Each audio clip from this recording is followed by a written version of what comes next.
Hello दोस्तों, स्वागत है आपका समुद्र क्लासेस में। उम्मीद करता हूँ आप स्वस्थ होंगे, अच्छे होंगे और खुश होंगे।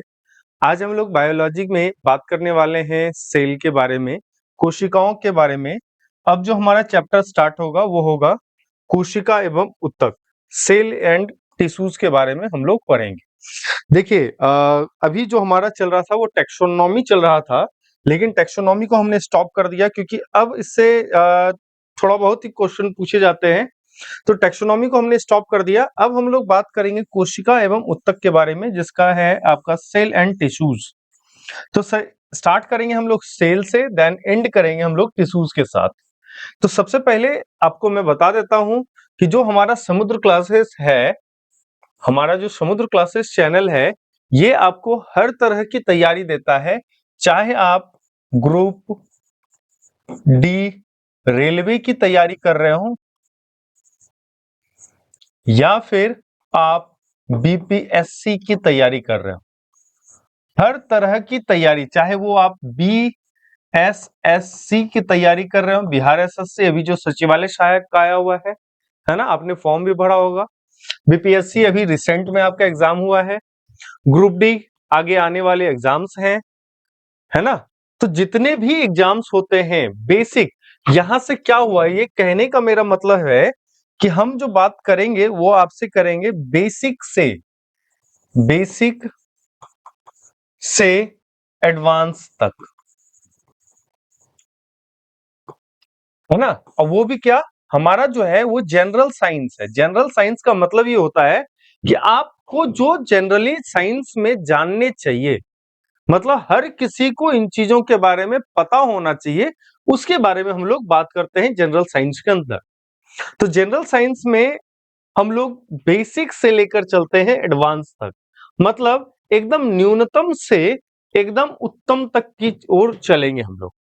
चाहे वो रेलवे ग्रुप डी हो, बीएसएससी हो या एसएससी हो या एमटीएस हो, चाहे वो बीपीएससी हो, चाहे वो बीएसएससी हो, किसी भी तरह के परीक्षा के लिए हमारा जो वीडियो होगा या जो हमारे चैनल पर वीडियो है, वो सारे के सारे एग्जाम्स के लिए अप्रोप्रिएट है। आप जाकर देख सकते हैं, आप जाकर उसको समझ सकते हैं। तो आज से हम लोग स्टार्ट करने वाले हैं कोशिका एवं ऊतक, जिसको अंग्रेजी में सेल्स एंड टिश्यूज कहते हैं। सबसे पहले हमें समझना है सेल्स को और उसके बाद समझना है ऊतक को। तो समझिए सेल क्या होता है। सेल, जैसे इसको एज एन एग्जाम्पल समझते हैं, एग्जाम्पल के थ्रू समझते हैं। किसी भी मकान के निर्माण के लिए देखिएगा कि आपको किसकी आवश्यकता होती है, तो छोटे छोटे वस्तुओं की आवश्यकता होती है ना। अब उसमें से एक यूनिट अगर हम ले लेते हैं, वो है आपका ब्रिक, जिसको ईंट कहते हैं, जिसको ईंट कहते हैं, ब्रिक कहते हैं। अब ब्रिक क्या है, तो किसी भवन के निर्माण का सूक्ष्मतम इकाई है, सबसे छोटी इकाई। तो याद रखिएगा, कोशिका जो है, कोशिका किसी भी शारीरिक संगठन, किसी भी बॉडी का, शारीरिक संगठन का, बॉडी ऑर्गेनाइजेशन का सबसे स्मॉलेस्ट यूनिट होता है, स्मॉलेस्ट यूनिट होता है, सबसे सूक्ष्मतम इकाई होता है। अब सबसे सूक्ष्मतम इकाई कैसी, तो कार्यात्मक, फंक्शनल,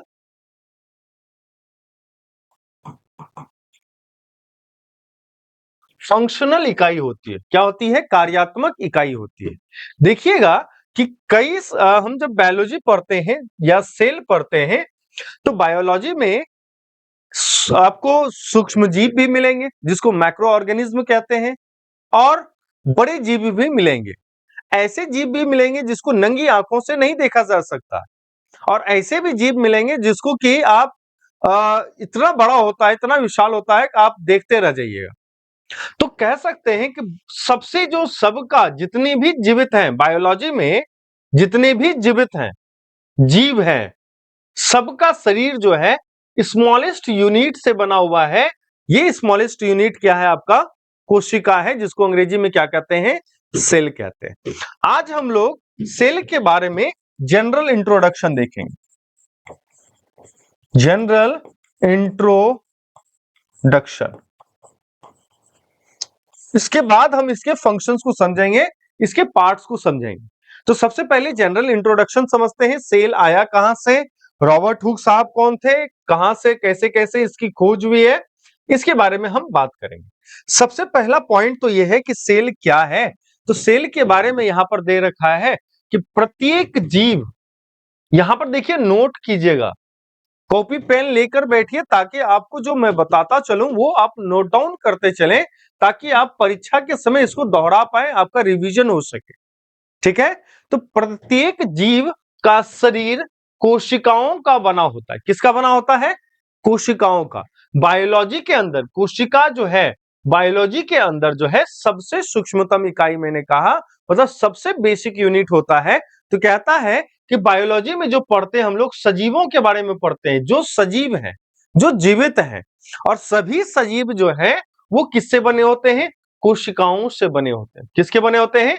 कोशिकाओं के बने होते हैं। चाहे वो एक कोशिका का बना हो या फिर वो कई सारे कोशिकाओं के संगठन से बना। अगर एक कोशिका से बना होगा तो उसको कहते हैं माइक्रो ऑर्गेनिज्म, या फिर उसी को कहा जाता है यूनिसेल्यूलर, एक कोशिकीय जीव। अब देखिएगा कि सारा कार्य वो एक ही कोशिका के द्वारा संपन्न कर लेता है, लेकिन कई सारे जीव ऐसे होते हैं जिसमें जिसका शरीर का संगठन ही बहुत सारे तरह की कोशिकाओं के द्वारा होता है। तो उसमें बहुत सारे millions of, trillions, millions, billions, जो कहते हैं लाख करोड़ शंख, है ना, इतने कोशिकाओं का बना होता है। तो आप कह सकते हैं कि कोशिकाओं के संगठन से किसी सजीव का निर्माण होता है या जीवन होता है। तो प्रत्येक जीव का शरीर जो है वो कोशिकाओं का बना होता है, सेल का बना होता है। और कोशिका कोशिका जीवन की आधारभूत संरचना है। क्या है? आधारभूत संरचना है, मतलब बेसिक स्ट्रक्चरल यूनिट है। जैसे मैंने बताया किसी भवन के निर्माण के लिए ईंट क्या है, उसका बेसिक स्ट्रक्चरल यूनिट है। उसी तरह से कोशिका किसी जैविक संगठन का, किसी जीव के शरीर के संगठन का सबसे बेसिक स्ट्रक्चरल यूनिट है। मतलब आपके शरीर को स्ट्रक्चर देने के लिए जो सबसे बेसिक यूनिट चाहिए वो क्या है? आपका कोशिका है। और साथ ही साथ फंक्शनल यूनिट भी है, क्रियात्मक इकाई भी है। फंक्शनल मतलब जो हमारा बॉडी फंक्शन कर रहा है, हमारा बॉडी कार्य कर रहा है ना, हमारे शरीर के अंदर न्यूरॉन्स हैं, तो न्यूरॉन्स का कार्य फंक्शन करने के लिए न्यूरॉन का कोशिका है। तो ये फंक्शनल यूनिट भी है। कोशिका क्या है? संरचनात्मक इकाई तो है ही, साथ ही साथ क्रियात्मक इकाई भी है। मतलब स्ट्रक्चरल यूनिट के साथ साथ फंक्शनल यूनिट भी है।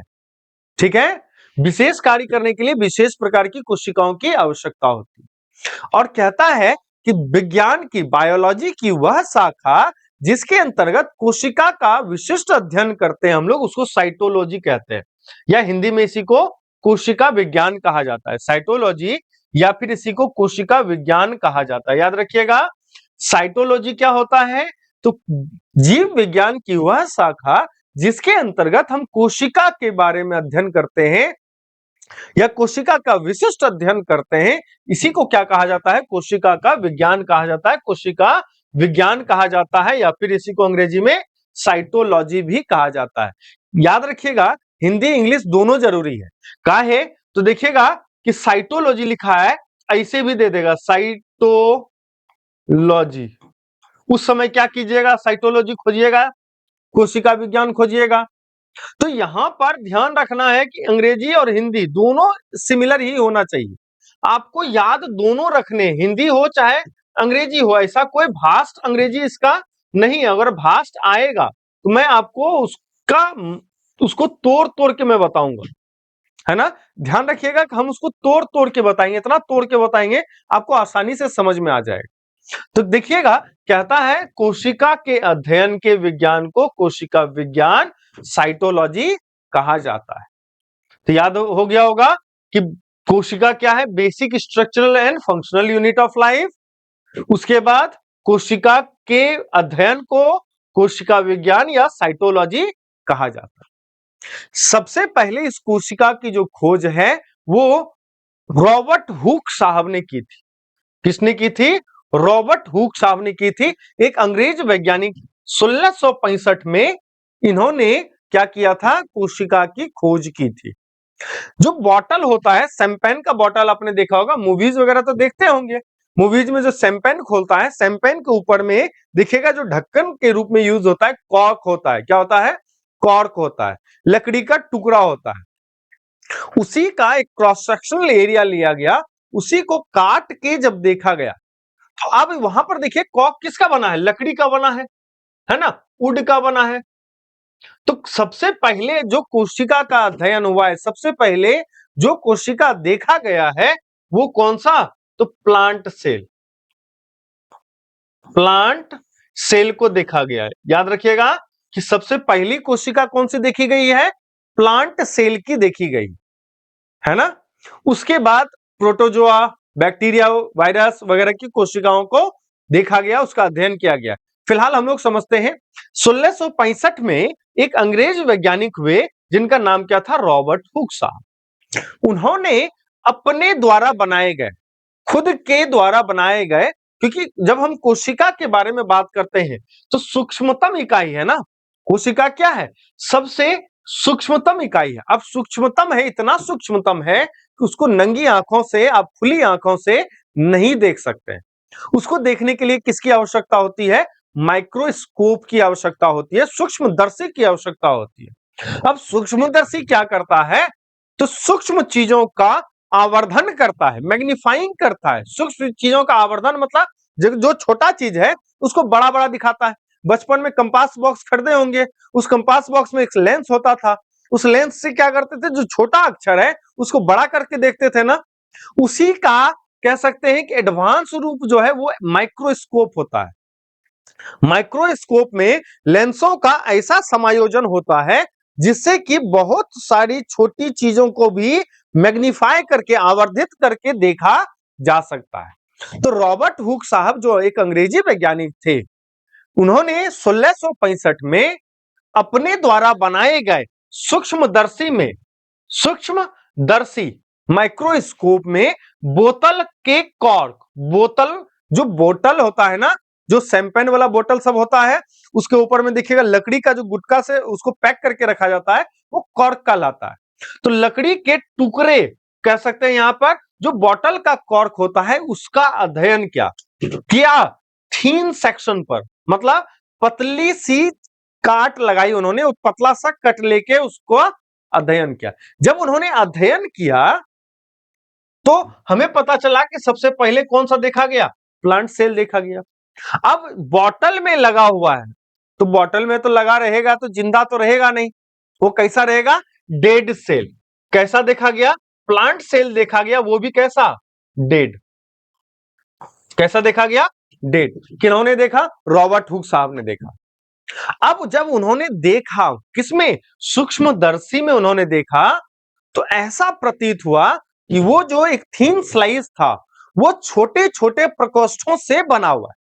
छोटे छोटे कई सारे प्रकोष्ठ हैं, छोटे छोटे क्या है उसमें एक स्ट्रक्चर बना हुआ है, जैसे कि यहां पर आपको दिख रहा हो, जैसे मधुमक्खी का छत्ता होता है ना, वैसे ही संरचना बनी दिखी। अब मधुमक्खी की संरचना जो है देखिएगा कुछ इस टाइप का बना रहता है, कुछ इस टाइप का बना हुआ है, मान लीजिए, है ना। छोटे छोटे प्रकोष्ठ इन्होंने देखे। अब ये जो छोटे छोटे प्रकोष्ठ देखे, जैसे कमरा जैसा देखा, कैसा देखा? एक छोटा छोटा कमरा देखा। इसी छोटे छोटे कमरे को क्या नाम दिया इन्होंने? सेल कहा। देखते होंगे जेल में भी जो जहां पर कैदियों को रखा जाता है उसको भी क्या कहा जाता है? सेल ही कहा जाता है, मतलब छोटे छोटे कमरे। तो जो छोटे छोटे कमरे हैं वो किसमें देखे गए? कॉर्क जो लकड़ी का टुकड़ा था उसकी पतली काट में कैसी चीजें देखे गई? छोटे छोटे कमरे देखे गए, छोटे छोटे प्रकोष्ठ देखे गए। उन्हीं छोटे छोटे कमरों को क्या कहा गया? कोशिका कहा गया, सेल कहा गया। कहता है देखिएगा, को रख कर देखा, किसके नीचे? सूक्ष्मदर्शी के नीचे रख कर देखा, तो उन्होंने कॉर्क के काट में, कॉर्क के थीन सेक्शन में उन्होंने मधुमक्खी के छत्ते के समान छोटे छोटे कोष्ठ दिखाई दिए। कैसे, क्या दिखाई दिए? छोटे छोटे कोष्ठ। अगर समझ में ना आए यहाँ पे कमरा भी कर सकते हैं, छोटे छोटे कमरा, रूम, है ना, दिखाई दिए। प्रत्येक कोष्ठ को उन्होंने क्या नाम दिया? सेल नाम दे दिया। यहीं से जो सूक्ष्मतम इकाई है, इस सेल का नाम परा। तो समझ में आ गया होगा कि सेल नाम किन्होंने दिया है? तो रॉबर्ट हुक साहब ने दिया है। कब दिया है? 1665 में दिया है। किसकी खोज हुई थी? तो 1665 में एक अंग्रेजी वैज्ञानिक आए, रॉबर्ट हुक साहब।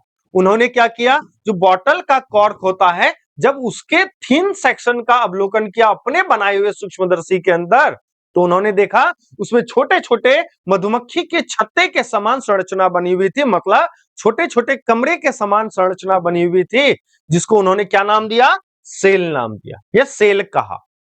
ठीक है, चलिए आगे चलते हैं। इंग्लिश भी आप लोग देख लीजिएगा, अगर समस्या होगी तो आप कमेंट में बताइएगा। यहां पर चित्र भी है, आप स्क्रीनशॉट ले सकते हैं। चलिए अब आगे बढ़ते हैं, पॉज करके आप स्क्रीनशॉट भी ले सकते हैं आसानी से, क्योंकि मैं उतना टाइम आपको दे देता हूं जिसमें कि आप स्क्रीनशॉट ले सकें। देखिए, बायोलॉजी बहुत मजे की चीज है। अगर इसको अच्छे से पढ़ा जाए ना, तो बायोलॉजी बहुत मजे की चीज है। इसको हम लोग इस तरह से पढ़ेंगे ताकि मजा आ जाएगा। ठीक है, कहता है उन्होंने यह भी पाया, किन्होंने? ध्यान से देखिएगा, उन्होंने यह भी पाया कि कॉर्क की कोशिका चारों तरफ से, कॉर्क जी की जो कोशिका है, जो कमरे के समान संरचना मिली इस तरह की, है ना, कह सकते हैं इस तरह की जो संरचना मिली उनको, एक संरचना ले लेते हैं। कहता है कि कॉर्क की कोशिका के चारों तरफ, कहां किनका नाम आएगा? याद रखिएगा, रॉबर्ट हुक साहब का नाम आ रहा है। उन्होंने की जगह पे आप रॉबर्ट हुक कर सकते हैं। रॉबर्ट हुक साहब ने यह पाया कि कॉर्क की जो कोशिका है, चारों तरफ से एक वॉल से, एक दीवार से ढकी हुई। किससे ढकी हुई है? एक दीवार से ढकी हुई है ना, मतलब कोशिका भित्ति से ढकी हुई है या घिरी हुई है ना। उनके द्वारा कॉर्क के काट के अंदर देखी गई सभी मृत कोशिकाएं थी। कॉर्क के अंदर जो देखी गई ना, सारी की सारी मृत कोशिकाएं थी, एक भी जीवित कोशिकाएं नहीं थी। क्योंकि जीवित पादप का कॉर्क बना के थोड़ी लगाएगा, और कॉर्क जब काट देगा तो सब तो ऐसे ही मर जाएगा, क्योंकि उसको पोषण ही नहीं मिलेगा, है ना। तो क्या हुआ? मृत कोशिकाओं की खोज हुई थी। सर्वप्रथम रॉबर्ट हुक साहब ने जिस कोशिका की खोज की थी, वो मृत कोशिका थी, जीवित कोशिका नहीं थी। बाद में 1665 के बाद 1674 में एक व्यक्ति आए जिनका नाम ल्यूवेन हॉक था। क्या नाम था? ल्यूवेन हॉक साहब ने क्या किया? जो डच वैज्ञानिक थे, उन्होंने अपने द्वारा, देखिए हुक साहब ने भी अपने ही द्वारा निर्मित, स्वनिर्मित क्या कहते हैं, माइक्रोस्कोप का प्रयोग किया। उसी प्रकार से ल्यूवेन हॉक साहब ने 1674 में, अब क्या हुआ, जब माइक्रोस्कोप बन गया छोटा सा, तो क्या हुआ कि धीरे धीरे जो है माइक्रोस्कोप में क्या हुआ? एडवांसनेस आने लगा, मतलब परिवर्तन आने लगा। उसको भी अब क्या किया जाने लगा? उसको भी एडवांस किया जाने लगा। अब जब एडवांस किया जाने लगा, तो अब आगे आए 1674 में ल्यूवेन हॉक साहब ने, जिन्होंने अपने द्वारा, एक डच वैज्ञानिक थे, याद रखिएगा क्या थे? डच वैज्ञानिक थे, जिन्होंने अपने द्वारा निर्मित साधारण सूक्ष्मदर्शी, जिसको सिंपल टेलीस्कोप, क्या सिंपल माइक्रोस्कोप कहते हैं, द्वारा सर्वप्रथम, सबसे पहले जीवित कोशिकाओं का अध्ययन किया, जिसमें प्रोटोजोआ आते हैं, बैक्टीरिया, वायरसेस आते हैं। तो सबसे पहले इन्होंने प्रोटोजोआ देखा, प्रोटोजोआ की कोशिकाओं को देखा। ठीक है, तो याद रखिएगा, सबसे पहले कोशिकाओं की खोज अगर कही जाए, क्या कहेंगे? Robert Hooke, 1665। लेकिन सबसे पहले जीवित कोशिका की खोज किसने की? तो ल्यूवेन हॉक साहब ने 1674 में। ठीक है, चलिए सीक्वेंस में है, याद करने में आसान हो, सीक्वेंस में है मतलब याद करना बहुत इजी हो जाएगा। उसके बाद साधारणतया जो प्रयोगशाला है, जो लेबोरेटरी होता है, उसमें कंपाउंड माइक्रोस्कोप का यूज किया जाता है। किसका?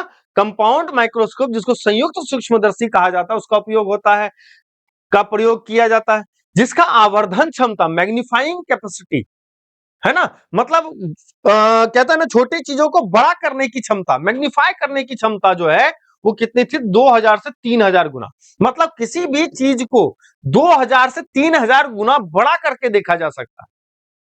लेकिन उसके बाद 1932 में देखिएगा, एक नॉल और रस्का नाम के दो व्यक्ति आए। उन्होंने इलेक्ट्रॉन माइक्रोस्कोप की खोज की। किसकी खोज की? तो इलेक्ट्रॉन माइक्रोस्कोप। तो याद रखिएगा, इलेक्ट्रॉन माइक्रोस्कोप की खोज 1932 में नॉल और रस्का ने की। अब देखिए, अभी क्या था? 2000 से 3000 गुना तक मैग्नीफाई करने की क्षमता थी। अब यही मैग्नीफाई करने की क्षमता 50,000 से 2 लाख गुना हो गई। तो समझिए, कहां 2000 3000 गुना बड़ा करता था, अब शुरुआतें 50,000 गुना से। मतलब किसी चीज को 50,000 गुना बड़ा करके देख सकते हैं। मतलब एक छोटे से चीज को 50,000 गुना बड़ा कर दीजिए, कितना बड़ा हो जाएगा। तो किसी कोशिका का अध्ययन करना अब जो है वो आसान हो जाएगा। कब? 1932 में। लेकिन उससे पहले भी बहुत कुछ हुआ है, वो मैं भी जिक्र करूंगा। बहुत सारे लोग आए, बहुत सारी बातें कही, लेकिन यहां पर यह बताने की जरूरत थी कि जो प्रयोगशाला में यूज होता था वो कंपाउंड माइक्रोस्कोप था, जिसका बस मैग्नीफाइंग पावर, जो मैग्नीफाइंग कैपेसिटी था, वो 2000 से 3000 गुना ही था। लेकिन नॉल और रॉस्क ने जो इलेक्ट्रॉन सूक्ष्मदर्शी की खोज कर दी, कब? 1932 में। तो 1932 के बाद देखिएगा कि बड़ा ही अच्छे तरीके से किसी भी चीज का अध्ययन किया जाने लगा, क्योंकि जो आपका आवर्धन क्षमता, मैग्नीफाइंग पावर है, वो क्या हो गया? आपका 50,000 से 2 लाख गुना हो गया। मतलब अब जो है किसी चीज को 50,000 से 2 लाख गुना बड़ा करके आप देख सकते हैं। इसके बाद देखिएगा, अभी तो आपका कहां चल रहे थे हम लोग? याद रखिएगा, अभी थे हम लोग 1674 में। उससे पहले 1665 की बात की थी, है ना? उससे पहले हमने 1665 की बात की थी। उससे पहले, उसके बाद हमने 1674 की बात की, है ना? 1665 के बाद 1674 की बात की। अब 1674 के बाद 1831 की बात करते हैं। कब की बात है ये? 1831 की। 1831 में देखिएगा, एक सेकेंड, चलिए। 1831 में देखिएगा, एक व्यक्ति आए जिनका नाम था रॉबर्ट ब्राउन। क्या नाम था? रॉबर्ट ब्राउन साहब आए। देखिएगा, 1665, उसके बाद 1674, ये 2 ईस्वी हमने देख लिया कि 1665 में रॉबर्ट हुक ने, उसके बाद 1674 में ल्यूबन हॉक साहब ने जीवित कोशिका देख ली। उसके बाद 1831, 1674 के बाद 1831 की बात करते हैं। 1831 में कौन आए? रॉबर्ट ब्राउन साहब आए, जिन्होंने, क्या थे? एक वैज्ञानिक थे। बताया कि प्रत्येक कोशिका के अंदर क्या होता है, उसके बीच में, एक केंद्र में, सेंटर में एक गोलाकार रचना होती है। कौन, किसने बताया? रॉबर्ट ब्राउन साहब ने। 1831 में जब किसी कोशिका का अध्ययन कर रहे थे, उन्होंने देखा कि कोशिका के बीच में, सेंटर में एक गोल जैसा संरचना है। इसी गोल जैसे संरचना को रॉबर्ट ब्राउन साहब ने क्या नाम दिया? न्यूक्लियस नाम दिया, जिसका नाम था केंद्रक नाम दिया। क्या नाम दिया? केंद्रक। कोशिका के बीच में जो उसका ब्रेन होता है, ब्रेन, जहां पर सारा फंक्शन किया जाता है, जो जहां से सारा इंस्ट्रक्शन निकलता है कोशिका के लिए, उसको न्यूक्लियस कहते हैं। तो याद रखिएगा, न्यूक्लियस की खोज किसने की है? तो रॉबर्ट ब्राउन साहब ने की है 1831 में। जब ये किसी कोशिका का अध्ययन कर रहे थे, इन्होंने उसके सेंटर में क्या देखा? तो एक गोलाकार रचना देखी। इसी गोलाकार रचना को उन्होंने क्या कह दिया? केंद्रक कह दिया, जिसको अंग्रेजी में क्या कहते हैं? न्यूक्लियस कहते हैं। 1831 में। अब 1831 के बाद हम लोग चलते हैं 1839 में, पुरकिंजे साहब के पास। कहां पे चलेंगे? पुरकिंजे साहब के पास। पुरकिंजे ने 1839 में कोशिका के अंदर पाए जाने वाला अर्ध तरल, सेमी लिक्विड, अर्ध तरल मतलब सेमी लिक्विड, कोशिका जो है, कोशिका के अंदर जो है एक न्यूक्लियस भी देख लिया, सेल वॉल भी देख लिया। अब कोशिका के अंदर जो है कुछ लिक्विड देखा है। क्या देखा? कुछ लिक्विड देखा। कहता है अंदर पाए जाने वाला अर्ध तरल, सेमी लिक्विड। अब होता है, एक लिक्विड होता है, एक सॉलिड होता है, एक गैस होता है। अब ना सॉलिड है ना लिक्विड है, तो सेमी लिक्विड कहलाया। क्या कहलाया वो? सेमी लिक्विड, अर्ध तरल कहलाया। तो अर्ध तरल देखा जिसमें दानेदार सजीव पदार्थ, है ना, दानेदार सजीव पदार्थ भी देखा, जिसको क्या नाम दिया गया? प्रोटोप्लाज्मा या जीव द्रव्य नाम दिया गया। क्या नाम दिया गया? प्रोटोप्लाज्मा, जिसको जीव द्रव्य कहते हैं, उसका नाम दिया। तो याद रखिएगा, जीव द्रव्य या प्रोटोप्लाज्मा की खोज किसने की थी? पुरकेंजे साहब ने की थी। कब की थी? 1839 में की थी। देखिए कहां से आए? 1665 से 1674, 1831, 1839। अब 1839 से पहले देखिएगा 1838 में, 1839 समझ में आ गया अपने को, ठीक है। अब 1838 में, तो 1839 से पहले, है ना, 1831 और 1839 के बीच में 1838 में, ठीक है। 1838 में फिर वहीं पे पैरेलली क्या हो रहा था? एक वनस्पति वैज्ञानिक थे, एक बॉटनिस्ट थे। क्या थे? बॉटनिस्ट थे, जिनका नाम था स्लाइडन। क्या नाम था? स्लाइडन साहब। स्लाइडन ने कहा कि पादप जो होते हैं, जो प्लांट्स होते हैं, उनका भी शरीर जो है वो सूक्ष्म कोशिका से बना होता है। किससे बना होता है? सूक्ष्म कोशिका से। ये कौन थे? बॉटनिस्ट थे। जो बॉटनिस्ट क्या होते हैं? जो पादपों पर रिसर्च करते हैं, जो पादप वैज्ञानिक होते हैं, उनको बॉटनिस्ट कहा जाता है।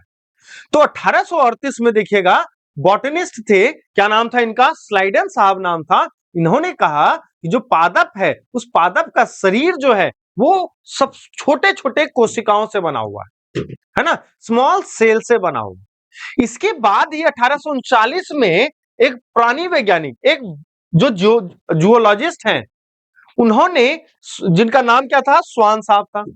उन्होंने कहा कि जो जीव जंतु है उसका भी शरीर जो है वो सूक्ष्म कोशिकाओं से बना हुआ। किससे बना हुआ है?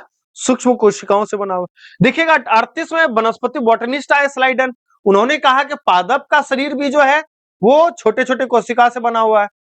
उसके बाद 1839 में आए, कौन आए? तो स्वान साहब आए, जो एक प्राणी वैज्ञानिक थे, जिनको कि क्या कहते हैं? जूलॉजिस्ट कहते हैं। अब ये जो जूलॉजिस्ट साहब आए, स्वान साहब, इन्होंने कह दिया कि जो जीव है, जो जंतु है, उसका शरीर भी जो है वो छोटे छोटे कोशिका से बना हुआ है। अब दोनों का बात मिल गया ना, कि जो सजीव है उसका शरीर छोटे छोटे कोशिकाओं से बना हुआ है। तो इसी के दोनों के थ्योरी को क्या कर दिया गया? प्लस कर दिया गया, मिला दिया गया। दोनों के थ्योरी को जब मिला दिया गया तो दोनों का एक थ्योरी बन गया, जिसको नाम दिया गया कोशिका सिद्धांत। तो कोशिका सिद्धांत का प्रतिपादन अगर आपसे पूछा जाए, क्या नाम रखिएगा? स्लाइडन एंड स्वान। स्लाइडन एंड स्वान के दोनों के मिली जुली थ्योरी क्या कहलाती है? तो याद रखिएगा, कोशिका सिद्धांत, जिसको अंग्रेजी में कहते हैं सेल थ्योरी। तो चलिए आगे बढ़ते हैं। देखिए एक एक पॉइंट में बताता चलूंगा, आप लोग नोट डाउन करते चलिए, हर पॉइंट को मैं डिस्क्राइब करता चलूंगा, ठीक है। देखिए क्या कहा, फिर दोनों जर्मन वैज्ञानिक स्लाइडन और स्वान दोनों क्या थे? एक बॉटनिस्ट थे, एक जूलॉजिस्ट थे। तो जर्मन वैज्ञानिक ने अपने अध्ययन के आधार पर एक मत, एक थ्योरी का प्रतिपादन किया। इसी थ्योरी को क्या नाम दिया गया? कोशिका सिद्धांत, सेल थ्योरी नाम दिया गया। तो सेल थ्योरी देने वाले वैज्ञानिक का नाम क्या है? याद रखिएगा, स्लाइडन एंड स्वान दोनों जर्मन वैज्ञानिक थे, एक जूलॉजिस्ट, एक बॉटनिस्ट, ठीक है। उन्होंने क्या किया? कोशिका सिद्धांत का प्रतिपादन किया। कोशिका सिद्धांत में उन्होंने बताया या व्यक्त किया कि कोशिका शरीर की संरचनात्मक इकाई है, स्ट्रक्चरल यूनिट है। मतलब शरीर का निर्माण जो है वो कोशिका से ही हुआ है, चाहे वो पादप को शरीर हो या फिर जंतु का शरीर हो, ठीक है। उसके बाद 1855 में देखिएगा, 1839 तक चले गए हम लोग, 1838 39 स्लाइडन स्वान। उसके बाद 1855 में एक विर्चो आए, जिनको विर्चोव साहब भी कहते हैं। विर्चोव साहब आए 1855 में। उन्होंने बताया कि नई कोशिकाओं का निर्माण जो है, जो नई कोशिका है उसका निर्माण पहले से मौजूद कोशिकाओं से होता है। किससे होता है? जो पहले कोशिका मौजूद है उसी कोशिका से नई कोशिकाओं का निर्माण होता है, ठीक है। मतलब जो कोशिकाएं हैं, देखिए जो कोशिकाओं का निर्माण हो रहा है, जो नई कोशिकाएं बन रही है, उसी से क्या हो रहा है, नई कोशिकाएं बन रही है। मतलब यहीं पर बात आ गई किसकी, सेल डिवीजन की। मतलब कोशिका विभाजन का सिद्धांत आ गया। तो देखिएगा यहीं पर कोशिका विभाजन भी समझ में आ जाता है कि कोशिका विभाजित होगा, कोशिका है, ये कोशिका विभाजित हुआ, दो नई संतति कोशिकाओं में बन गया। तो कहता है कि जो नई कोशिकाएं हैं पहले से मौजूद कोशिकाओं से ही बनता है। किसने कहा, विर्चॉफ साहब ने कहा। कब कहा, 1855 में कहा। इसके बाद देखिएगा 1861 में मैक्स सुल्ज साहब आए। क्या नाम है, मैक्स सुल्ज साहब आए, ने बताया कि कोशिका प्रोटोप्लाज्म का एक पिंड है, कोशिका प्रोटोप्लाज्म का एक पिंड है जिसमें केंद्रक होता है। जिसमें क्या होता है, केंद्रक होता है ना। इस कथन को प्रोटोप्लाज्मा मतवाद कहते हैं या प्रोटोप्लाज्मा थ्योरी कहते हैं। तो अब यहां पर दिमाग में आएगा कि क्या आ रहा है, कोशिका प्रोटोप्लाज्म का एक पिंड है। कोशिका जो है प्रोटोप्लाज्म का क्या है, एक पिंड है, मतलब जिसके अंदर द्रव भरा हुआ है, एक पिंड है, ये गोलाकार क्या है, ये पिंड है ना। तो कहा, किसने कहा, मैक्स सुल्ज साहब ने 1861 में बताया। इसी थ्योरी को क्या नाम दिया गया, प्रोटोप्लाज्मा थ्योरी दिया गया। तो प्रोटोप्लाज्मा मतवाद किसने दिया है, मैक्स सुल्ज साहब ने कब दिया है, 1861 में दिया है। चलिए अब बात करते हैं इसके बाद 1861 के बाद 1884 की बात करते हैं। 1884 में स्टार्स बर्गर साहब आए, ने बताया कि केंद्रक पैतृक लक्षणों की वंश गति में भाग लेता है। जो न्यूक्लियस है, न्यूक्लियस के अंदर ही हम लोग पढ़ेंगे क्रोमेटिन वेव होता है। क्या होता है, क्रोमेटिन वेव होता है। अब यही क्रोमेटिन वेव जब सुलझता है, जब मियोसिस माइटोसिस होगा, कोशिका विभाजन होगा, तो कोशिका विभाजन में यही क्रोमेटिन जाल जो है वो क्या होगा, सुलझ के क्या बन जाएगा, क्रोमोसोम बन जाएगा। अब इसी क्रोमोसोम में देखिएगा आप डीएनए, फिर पढ़िएगा आप आरएनए पढ़िएगा, है ना। अब यही डीएनए आरएनए क्या है, अनुवांशिकता का वाहक होता है। क्या होता है, यही डीएनए आरएनए अनुवांशिकता का वाहक होता है। ये बताने वाले स्टारबर्गर हैं, जिन्होंने 1884 में ऐसा बताया, जो केंद्रक है, केंद्रक जो न्यूक्लियस है। देखिए धीरे धीरे ना एडवांस आएगा, ये तो एडवांस वाली बात हो गई, है ना। अभी तो हम कोशिका का खोज किए, कोशिका में फिर केंद्रक का खोज हुआ, कोशिका में केंद्रक के खोज के बाद आप क्या कहते हैं, प्रोटोप्लाज्म का खोज हुआ।